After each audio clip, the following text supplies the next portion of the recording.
আজকে আমরা মনে করছি সত্যিকার অর্থেই বাংলাদেশের একজন নাগরিক হিসাবে আমাদের একটা নতুন অনুভূতির সৃষ্টি হয়েছে। আজকে বাংলাদেশে যিনি মাননীয় প্রধানমন্ত্রী, ওনার সাথে আমরা সাভার স্মৃতিসৌধে গিয়েছিলাম। অনেকগুলো বছর পরে আমরা হয়রানির শিকার হয়েছে। আপনারা জানেন, আজকে আমরা স্বাধীনভাবে আমরা তার সাথে সম্মান এবং শ্রদ্ধা নিবেদন করেছি সাভার স্মৃতিসৌধে।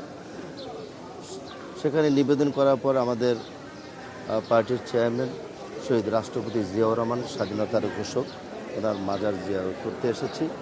যিনি স্বাধীনতার ঘোষণা না দিলে হয়তো বা বাংলাদেশের স্বাধীনতা হতো না। আজকে তার প্রতি আমরা শ্রদ্ধা নিবেদন করছি। আমরা স্মরণ করছি দেশনেত্রী বেগম মরহুমা বেগম খালেদা জিয়াকে। আগামী বাংলাদেশ এমনিভাবে একটা বাংলাদেশ তৈরি করতে চায় মাননীয় প্রধানমন্ত্রী, যেখানে কোনো বৈষম্য থাকবে না।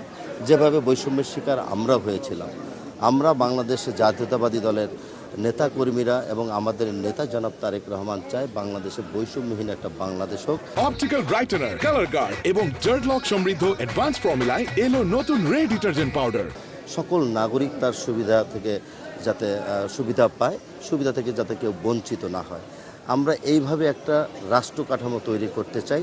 ইতিমধ্যেই আমাদের মাননীয় প্রধানমন্ত্রী সেই রাষ্ট্র কাঠামোকে এগিয়ে নেওয়ার জন্য যেই পরিকল্পনাগুলো করেছিলেন, প্রতিশ্রুতি দিয়েছিলেন, এক মাসের মধ্যেই সেই প্রতিশ্রুতি অনেকগুলোই বাস্তবায়িত হয়েছে।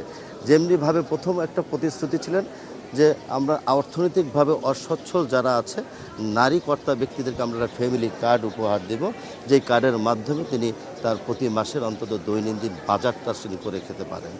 সেই প্রতিশ্রুতি উনি কিন্তু বাস্তবায়ন করেছেন গত 10ই মার্চ।